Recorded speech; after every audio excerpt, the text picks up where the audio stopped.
Hi guys, I'm Kee Marcello from All This World. Check out the interview with Claudio Pérez on Cuero. Be there or be square. Buenos días, buenas tardes, buenas noches tengan todos y sean bienvenidos a un nuevo video aquí en el canal de YouTube de Cuero y Metal en Córdoba. No dejen de suscribirse para estar al pendiente de todo nuestro contenido.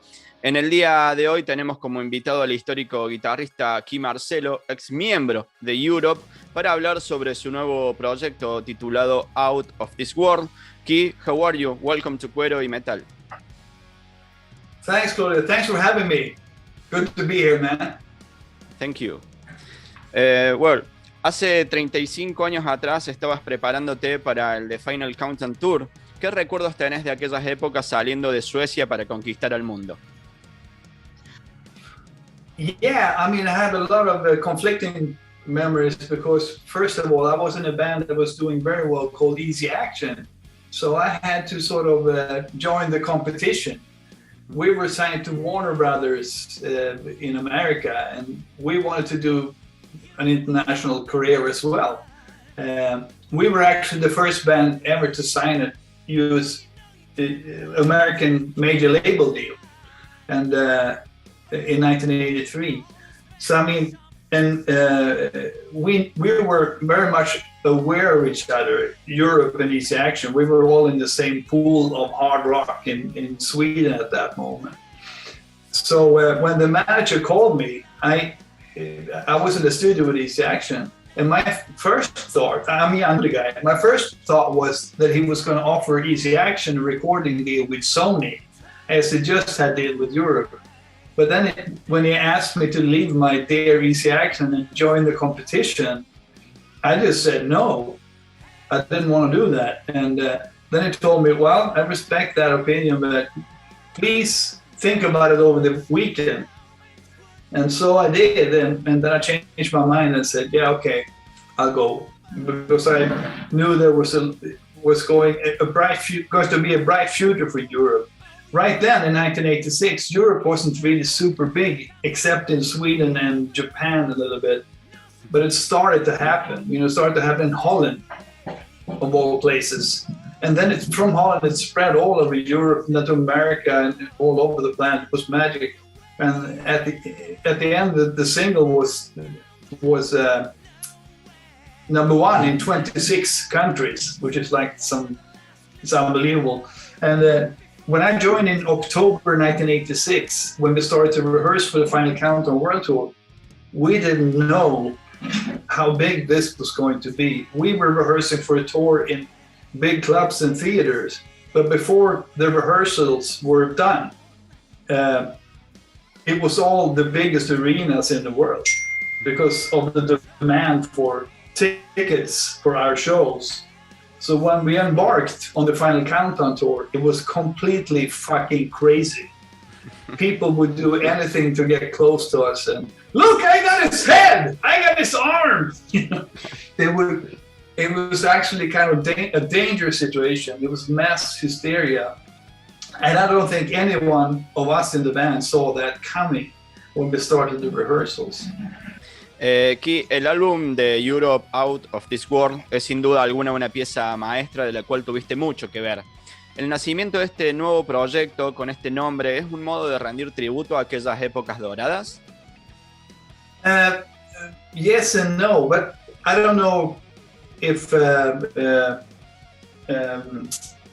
you guys have followed my solo career, but I never stopped writing and performing melodic rock music. I've been faithful. I've been standing my guns. I've been faithful. I never played grunge. I never played speed metal or death metal or anything. The only thing I can do is do melodic metal, and I do that well. And that's the only thing I've been doing. But and Out of This World, the reason the band is called Out of This World because of the recognition, obviously. And also that it represents a lot of that songwriting I produced during that era, and guitar playing, obviously.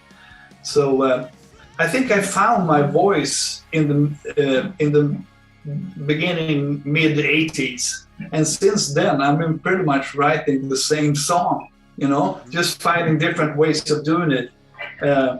And Out of This World, the band, is not a tribute to the album, but it's for the recognition of that form of music. I think I'm not the only one who is very depressed about where melodic metal just disappeared, from the map after grunge. And there's a lot of us that like good songs and good melodies, good production, great performances musically, lead vocals, guitars, keyboards, and all of that, drums, that doesn't get it anymore. And I hope our band, Out of This World, is the great white hope for everybody who loves melodic rock. Este debut discográfico homónimo de Out of This World cuenta con una impronta hard rockera que parece extraída de los años 80. ¿Cómo lograste reflejar aquel sonido y actitud con este lanzamiento? Well, as I mentioned before, I pretty never much left the melodic rock scene. What I think we do have, besides the way I write songs in, is we try to do the instrumentation a bit more modern. I use my electronica keyboards, for instance, which is, a lot of elements that, didn't really belong in the 80s, keyboard-wise.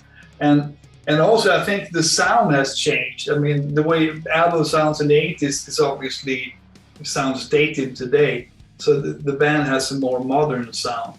But it definitely has all the influences and characteristics of the music that was written during the 80s, because that was the golden era for melodic rock. Kee, ¿la pandemia puso algún obstáculo a la hora de trabajar en este álbum? Yeah, it definitely was, like for everybody else. But we were really lucky because we had the opportunity to record all the basic tracks in 2 different sessions in Gothenburg. We live in different places, so this was very difficult. Me and the bass player, Ken Sandin from the band Alien, we live in Gothenburg, Sweden. The singer, Tommy Hart from Fair Warning, he lives in Berlin, Germany. And the drummer, Darby Todd, who played with Devin Townsend, The Darkness, Gary Moore, a lot of people, he lives in London, England. So we're all spread out over the EU. So we were lucky enough to make the basic tracks before they closed down the traveling. And then the rest we had to do in our respective studios. So all my guitars and keyboards I did in my studio, and background vocals obviously, I did in my studio, and Tommy did his vocals in Berlin, etc. Dentro de este disco tuviste un invitado de primer nivel, como lo es Don Airy de Deep Purple. ¿Cómo fue trabajar con una leyenda viva del rock como lo es él? It was absolutely fabulous. It was amazing. I met him the first time in 1987 when I was playing the Hammersmith Odeon in London with Europe. And my friend Neil Murray, the bass player from Whitesnake, brought Don Airy with him to see the concert. And I was very impressed.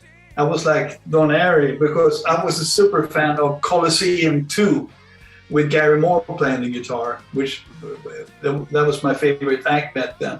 And then over the years, we got the opportunity to play together on a couple of concerts. And that's when the idea came up of doing something together. So when the Out of This World thing, for instance, me and Don, we share the same love for Todd Rundgren, if you know who that is, Todd Rundgren. And so when this came up, and my composing style has a lot of that soul rock in it, and I mailed Don some tracks, and he said, yeah, let's go. So I ended up playing on 4 tracks. I'm very proud of that, to have my hero playing 4 songs on my album. Otra de las piezas fundamentales de este disco debut es el gran Ron Nevison. ¿Cómo viste el resultado final de esta unión entre ustedes y él? Oh man, I love Ron Nevison, and he has a very, very big part of the sound of Out of This World. And I definitely want to have, if he has the time, he's working all the time, I want him for the album number 2, because he really his mixes made these songs come alive, you know. And he's just the greatest. I'm so happy he mixed the album.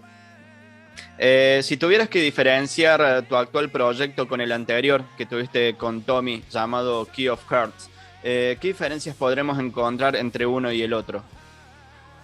The difference is that I was signed to a label for my solo career, and that same label asked me if I would be interested in playing the guitar on a Tommy Hart solo album. And I said, yeah, I love Tommy, I'll do that. And then it turns out the record company was marketing this project as a band without my knowledge or permission. This is just a record label fabrication, you know. I just play the guitar on that album. When I join a band or a project, I always produce, arrange, and write. Those are deal breakers if I don't get it. I've got to do those. Otherwise, I'm not interested and I don't have time. So, but this came at a very convenient point when I had my new studio ready. So it was a perfect opportunity to play the guitar on a Tommy Hart solo album. Then the label tried to market this as a band, which is a big misunderstanding because it isn't. What happened after that was interesting. That's when we brought in Darby Todd on drums, and that's when we became a band. Right. So it's a very big difference between Key of Hearts and Up in this world. Uh-huh. Lamentablemente la industria de la música sigue bastante frenada a causa del COVID, pero ¿tienen planes para presentar este proyecto en Sudamérica? En Argentina te puedo asegurar que vamos a estar encantados de recibirlos. Fantastic. I can't wait to come to Argentina. I never played in Argentina. I've been in Chile a couple of times, but never Argentina. I'm dying to come to Argentina and play to you guys. ¿Qué vamos a poder encontrar dentro del setlist de Out of This World en vivo? Sé que todavía no han debutado. Well, for the future concerts with the band, you can definitely expect, well, the original Out of This World songs from this album. But obviously, you know, there are some songs from Europe that I have to play, which is so much fun playing to, like Superstitious, obviously, and a couple of others. And there's also a couple of great Fair Warning songs that we want to play live too. We have lots of fun doing those too. Para ir terminando con esta conversación, quiero agradecerte por tu tiempo con Cuero y Metal, y me gustaría invitarte a que le dejes un mensaje a tus fanáticos que estarán viendo esta entrevista ansiosos por escuchar en vivo a la banda. Argentina, I can't wait to come and rock you out. See you after this COVID shit is over.